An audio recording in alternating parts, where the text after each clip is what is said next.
All right, man, peace. You know, the elephant in the room for this incoming NBA season in regards to the LA Lakers is not the LeBron James factor. It's not the Rajon Rondo factor. It's not the Lance Stevenson factor. It's the LeVar Ball factor. It's going to be very interesting to see how he conducts himself in this up and coming NBA season. Because I don't think that he's going to be filled with as much bombast now that the Lakers have LeBron James. He knows that that instantly makes his son very expendable. Lonzo Ball is no longer going to be the main needle mover on the LA Lakers, and that means that by association, LeVar Ball will not be able to move the needle as much either.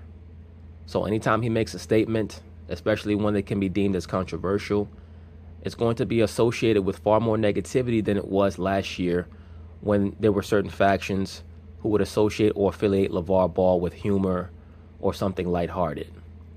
So we're going to get a chance to see exactly how much discernment LeVar Ball has. I think that he is going to fall back a little bit, especially if he's as smart as I think he is. He's most likely going to fall back. And he seemed to have decided that he's going to initiate a more lighthearted tone or banter with LeBron James by declaring that he could beat LeBron one-on-one. We know that when LeVar first came into prominence, he claimed that he could beat Michael Jordan one-on-one. No one really took him seriously, and of course, no one takes him seriously now.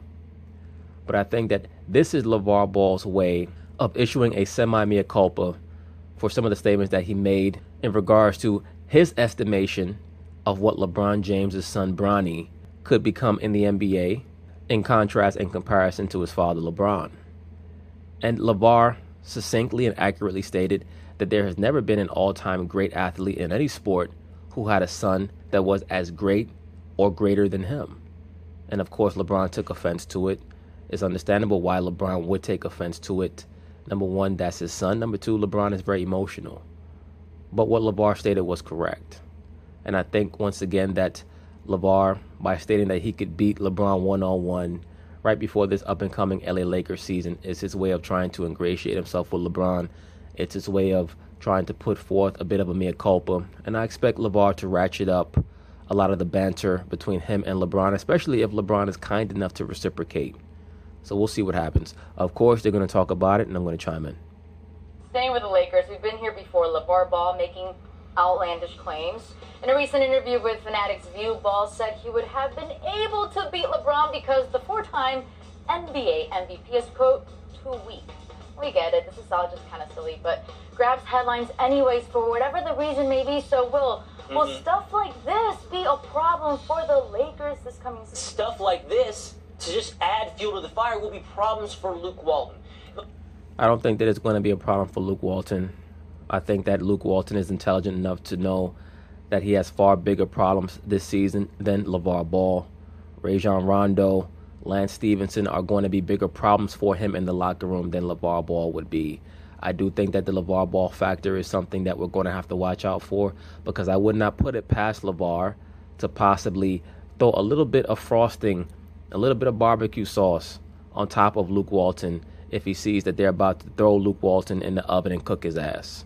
I think that LeVar would jump on board on the back end and say, you know what, I told you guys the whole time that this guy couldn't coach, especially if LeVar Ball senses a change in the wind and LeBron is turning against Luke Walton, and there are reports that Lance Stevenson and Rajon Rondo is turning against Luke Walton.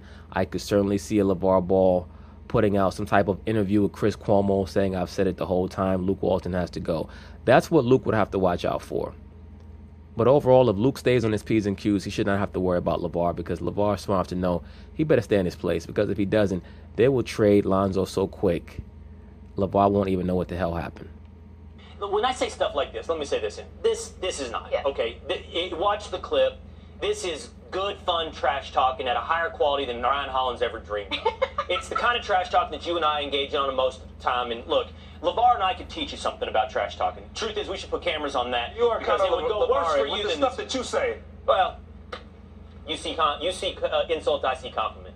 The truth of the matter is this. What's going to be a problem is not this stuff. What's going to be a problem is the stuff he said, for example, in the middle of last season, when he questioned whether or not Luke Walton had control of the team, when he questioned whether or not Luke Walton knew how to coach Lonzo. All of these things undercutting the actual basketball management of the Los Angeles Lakers. And Once again, Lavar's going to stay very quiet this season, especially early on, while the Lakers try to establish exactly how they're going to play. Because once again, he knows that LeBron James has always been associated with regular season success in regards to the effect that he has on the team. So Lavar knows that if he's running his mouth from the outset of the regular season and the team is not playing well, they're going to blame him, and by osmosis, they're going to blame his son. Because the main factor, the only variable, is going to be how come Lavar is allowed to cause this distraction. It's affecting LeBron. LeBron has gone everywhere and won 50 games for the last 10 plus seasons. The only variable has been Lavar and his son. They both have to go. So if Lavar does start talking, it'll most likely be at around the All-Star break, maybe around December, building up into January if the team is struggling, and he'll start to state how Luke Walton does not know what the hell he's doing. What? Now I'm supposed to believe it's just going to go away? That's going to be a problem for LeBron James. That's going to be a problem for Luke Walton, and that'll be a problem for the Los Angeles Lakers. Not going to be a problem at all. You want to know why? The main man in town, LeBron James, LeVar has adopted as a son. He's a LeBall now, okay? So he has committed to LeBron. He has a deep level of respect. Even before LeBron James got to Los Angeles, LeVar was begging for him. So because of that, he'll never cross the line. And we both agree. These last comments were just placed. With LeBron? With LeBron. He's not crossing that LeBron line. He crossed. I agree with you, sir. I agree with you. I totally believe that LeVar understands that from his perspective now, as a Laker fan, as a Laker dad, and LeBron James being the most prominent player in the National Basketball Association and the new captain of the team, he better fall back. This is not like him going at LeBron while LeBron was still on the Cleveland Cavaliers and LeVar was trying to build up his name and his brand, his Big Baller brand. We know that the Big Baller brand does have an affiliation with the LA Lakers, if for no other reason than his son plays on the team. I think that he's shrewd enough to understand that he does not want to be the source of any discord between the Lakers, his son, himself, and the player who's recognized widely as still being the best basketball player in the world. That's not good for business. Also with Luke, yes, that's a different animal, and he was reprimanded. We hadn't seen or heard from him for a long time. As a matter of fact, he was shipped off to Europe for those comments. Going forward... That'd be funny as hell. If Magic said, you know, LeVar, what you said was unbelievable. You know, we're going to need you to go over to East Europe for a while and just calm down. He does not cross LeBron James, and that's the big name that you don't cross and you don't mess with. That is your blind faith. That's something amazing. He doesn't love his sons? Hey, man. Does he love his sons?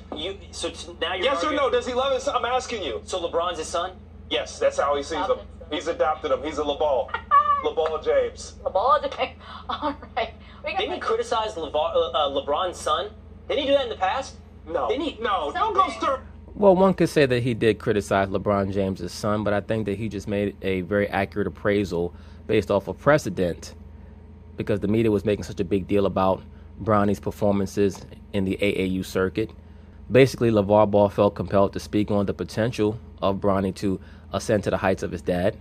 Why is that? Because Chris Broussard was asking LeVar about Lonzo. So that's how they got to that point in the conversation. That's how they got to that topic matter. And of course, LeBron got offended because LeBron does not want anyone to put any caps on his son's potential, which is him being a good dad. That's his job, to protect the potential of his sons. No one should put any caps on what your child could do. You should not put any caps on what your child could do or what you can do. But from a purely pragmatic perspective, I agree with LeVar Ball. There's never been an all-time great athlete in any sport who had a son that really even approximated what he did. We'll look at Michael Jordan, Magic Johnson, Larry Bird, Isaiah Thomas. I mean, hell, a lot of those guys' sons, not only were they not good basketball players, they're not even heterosexual. We look at the NFL. I believe Barry Sanders has a son. I don't know how good he is. O.J. Simpson had a son, end up being a chef. Walter Payton's son was not very good. So a lot of what LeVar Ball states has precedent. In baseball, Bobby Bonds was a very good player. He was never considered transcendent, like unbelievably great. At one point, he was considered very good. His son Barry ended up being one of the top 5 players to ever participate in Major League Baseball on anybody's list. And Ken Griffey Sr. was an above-average player on the Big Red Machine, and his son ended up being one of the most talented players in Major League Baseball history. Stirring stuff up, man. No, don't come on here and start He said something about that. No. Oh, boy. No. All He right. said so many things, it's hard to keep track. Well, why don't you pay attention before you come on TV and start saying stuff? All right, we'll fact check it. If he didn't, Yeah, I'll okay, say we'll I'm wrong. see. Yeah, we'll see. We'll see. Fact checks right now, research. All right, coming up. But anyway, that's basically it on the burgeoning LeVar Ball versus LeBron James controversy.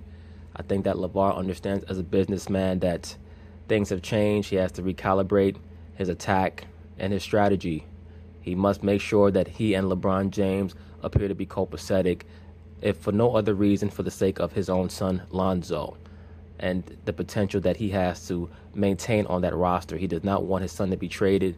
If Lonzo gets traded to the Milwaukee Bucks or to the Orlando Magic, that's going to hurt the big baller brand big time. So peace.